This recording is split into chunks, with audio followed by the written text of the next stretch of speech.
Praise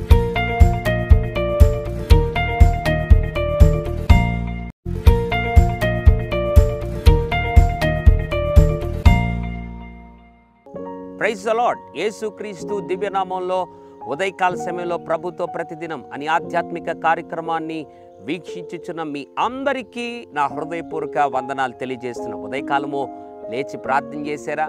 చాలామంది ప్రార్థన చేశారని అడిగితే కొంతమంది చేసామన్నటువంటి జవాబు కలిగి ఉంటారు, మరి కొంతమంది ఇంకా చేయలేదని, మరి కొంతమంది అసలు చేసే అలవాటే లేదని, మరి కొంతమంది చేయడం మర్చిపోయామని రకరకాలుగా జవాబులు ఇచ్చేవారు ఉంటారు. ఏదేమైనా దేవుని బిడ్డలారా, మన జీవితంలో ఏది కలిగి ఉన్నా కలిగి ఉండకపోయినా ప్రార్థన చాలా ప్రాముఖ్యమైనది.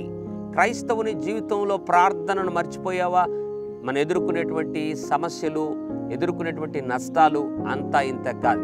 క్రైస్తవుని జీవితంలో ప్రార్థన అంత అవసరమైనది, అంత శక్తివంతమైనది, అంత ప్రధానమైనదని దేవుడు జ్ఞాపకం చేస్తున్నాడు.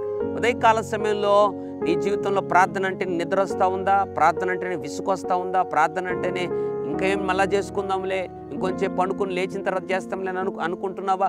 అందుకే జీవితంలో శోధనల మధ్యలో, కష్టాల మధ్యలో భయంకరమైన అపవాది కబంధ హస్తాల్లో చిక్కుకుపోయి నీ జీవితం సతమతం అయిపోతుంది. యేసు ప్రభు లోకంలో ఉన్నప్పుడు ఒక మాటను జ్ఞాపకం చేశాడు. ఆ మాటను ఈ ఉదయకాల సమయంలో మనకు కూడా ఆయన జ్ఞాపకం చేయాలని ఆశపడుతున్నాడు. మార్కు సువార్త 14వ అధ్యాయం 38వ వచనం, మీరు శోధనలో ప్రవేశింపకుండానట్లు మెలకువగా ఉండి ప్రార్థన చేయండి. క్రైస్తవ జీవితంలో మెలకువతో కూడినటువంటి ప్రార్థన, మెలకువగా ఎప్పుడు ప్రార్థన ప్రార్థన ప్రార్థన అనే ఆలోచన ఎవరికైతే ఉంటుందో వారు రానున్న దినాల్లో శోధనలో ప్రవేశించరు అని దేవుడు మాట్లాడుతున్నాడు. ఉదయకాల సమయంలో తెలుసో తెలియకో భయంకరమైనటువంటి శోధనల మధ్యలో నీ జీవితం చిక్కుకుపోయి ఉందా?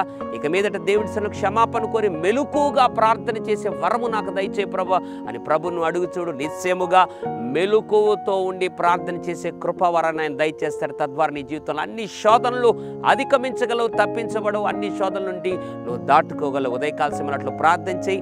ప్రార్థన ద్వారా నీవు, నీ భర్త, నీ పిల్లలు, నీ కుటుంబం, నీ సంఘము, నీ పరిచర్య, నీ సువార్త, ఎంత మాత్రమే కాదు నీ వ్యాపారము, నీ పని, నీవు చదువుతున్నటువంటి చదువులు అన్ని విషయాల్లో వర్ధిల్లుతావు. కాబట్టి మెలకువగా ప్రార్థన చేయి. తద్వారా గొప్ప దీవెనలు ప్రభు మనకు అనుగ్రహిస్తాడు. పరిశుద్ధుడా, ప్రేమగల తండ్రి, నీకు వందనాలు. మెలకువతో ఉండి ప్రార్థన చేసే వరము ప్రతి ఒక్కరికి దయచే. ప్రార్థన అంటే విసుగు, ప్రార్థన అంటే నిద్ర, ప్రార్థన అంటే వాయిదాలు ఎవరి జీవితంలో అయితే ఉందో ఇప్పుడే తొలగించి అటువంటి మనస్తత్వం నుంచి విడిపించి మెలకువతో కూడినటువంటి ప్రార్థన వరములతో మమ్మల్ని నింపి ప్రార్థన జీవితము కలిగిన వారు మేము ముందుకెళ్ళే భాగ్యము దయచేయమని యేసు నామములో ప్రార్థిస్తున్నాము తండ్రి. Amen, amen. God bless you.